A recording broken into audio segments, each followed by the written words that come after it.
Olá, eu sou o professor Evandro Ramos, seu curso técnico em enfermagem. Estamos trabalhando aqui juntos a disciplina Enfermagem em Centro Cirúrgico e Central de Materiais e Esterilização. Nesta aula, em continuidade à aula anterior, vamos trabalhar o item 1 do seu material, fazer a parte 2, literalmente, o capítulo 1, a respeito da organização e funcionamento do centro cirúrgico. E nesta aula em específico, nós vamos falar sobre a estrutura da sala cirúrgica ou sala de operação, ok? Vamos lá. Quando a gente pode visualizar nessa figura uma foto literalmente dentro de um centro cirúrgico, de uma sala de operação, quando a gente visualiza literalmente uma sala cirúrgica, a gente olha e observa que existem vários aparelhos e equipamentos, ok? Alguns deles você não vai ter a responsabilidade de manipular, a não ser ligar e desligar.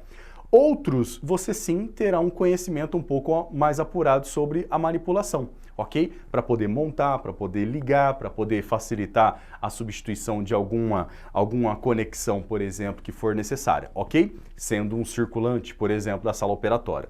Então, na prática, a gente vai visualizar que dentro da sala de operação, a gente precisa necessariamente ter vários equipamentos para que uma cirurgia seja muito bem executada, ok? Na falta de um equipamento ou ainda na falha de algum equipamento, o procedimento cirúrgico pode entrar em falha também, ok?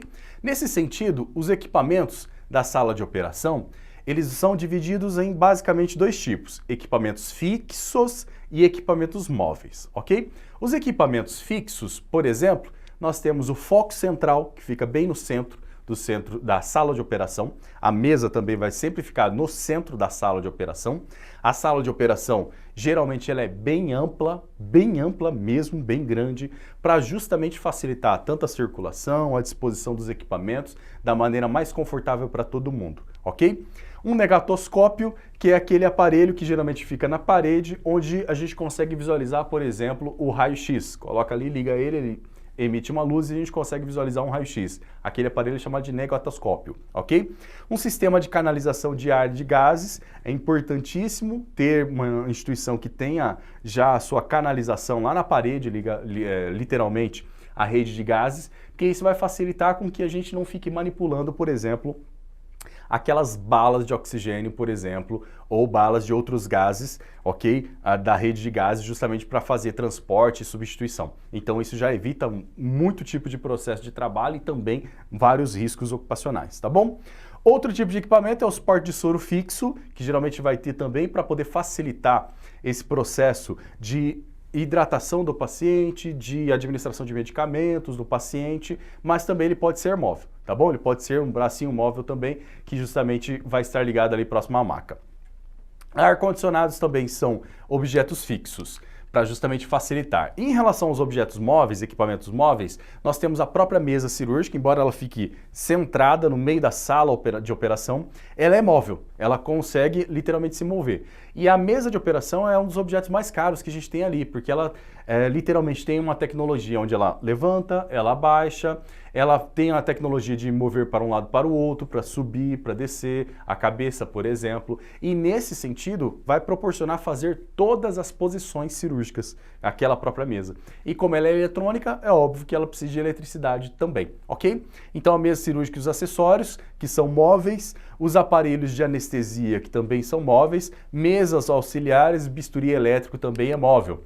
Nós temos aspirador de secreções, foco auxiliar sempre que for necessário, um banco giratório justamente para um cirurgião ficar sentado ali no cantinho fazendo a anotação de todos os tempos cirúrgicos. Você vai entender bem o trabalho que ele executa, fazendo o registro histórico, passo a passo do que está acontecendo naquela cirurgia, ok? Um banco giratório, literalmente, um balde inoxidável com rodízio para poder facilitar também vários tipos de processos ali de higienização e de trabalho. Os suportes de braço, suportes também de hamper, para justamente a gente depositar, por exemplo, no hamper a rouparia utilizada, depositar, por exemplo, as gases e compressas utilizadas, ok? Escada de 2 degraus para sempre que for necessário para alguém que precise subir, por exemplo, numa altura um pouquinho mais alta para fazer algum procedimento com o paciente, vai estar lá disponível. Aparelhos, monitores, monitor cardíaco, monitor respiratório, para justamente fazer a monitorização do paciente de maneira em geral. Carro ou mesa para material estéreo, onde o instrumentador vai utilizar essa mesa para fazer a distribuição dos equipamentos, dos instrumentais cirúrgicos, para poder fornecer literalmente para o médico auxiliar e o médico cirurgião. Lembrando que existe um fator importante que você tem que entender, que simplesmente, às vezes existe uma conversa entre o instrumentador e o cirurgião, mas às vezes o próprio instrumentador ele faz uma simbologia com a mão. E aí ele pode literalmente, com um símbolo, solicitar um instrumental. Então a instrumentadora cirúrgica ou o instrumentador cirúrgico, ele tem um curso de capacitação à parte para se tornar um instrumentador, ele entende também o código que o cirurgião faz com as mãos e ele já sabe qual é o instrumental que o médico está precisando naquela hora, ok? Ele faz o pedido por um código, tá bom?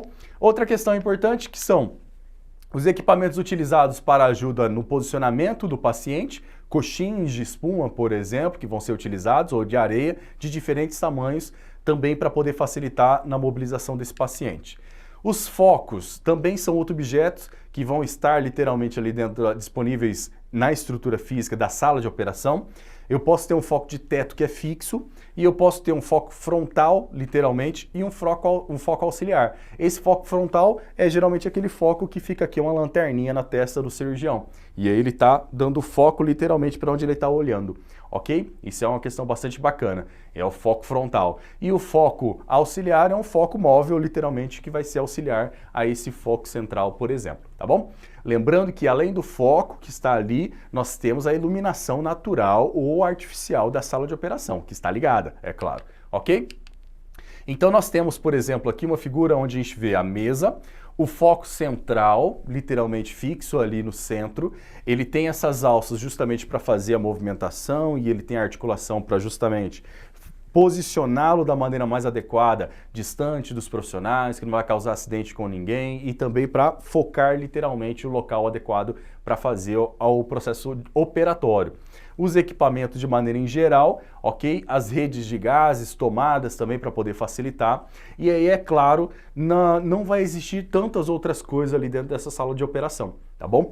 Pode existir armários ou pequenas prateleiras para ter ali algum material de reposição rápida, ok? Mas não vai ter um volume de material tão grande assim. E óbvio, ele já está sempre reposto antes de começar o trabalho daquela operação. E é claro, nós temos aí a equipe que vai executar esse trabalho. Então a disposição literalmente dentro da sala de operação, ela tem que permitir a distribuição dos equipamentos e também a circulação das pessoas, para as pessoas não ficarem se trombando ali, por exemplo. Então, quanto mais espaço tiver, melhor para a circulação, melhor para a disposição de carrinhos, melhor para a disposição de equipamentos e, nesse sentido, favorecer o procedimento cirúrgico com maior segurança, ok? Bom, falamos nessa aula, então, sobre os equipamentos, a estrutura física que deve ter também imóvel na sala de operação. Essa é a parte 2 do capítulo 1, que a gente fragmentou justamente para você poder compreender melhor. Espero que você tenha entendido essas lógicas que falamos aqui e nas próximas aulas a gente vai aprofundando cada vez mais assuntos para você compreender cada vez mais sobre a estrutura, organização e funcionamento do centro cirúrgico, ok? Obrigado pela sua atenção e aguardo você na próxima aula.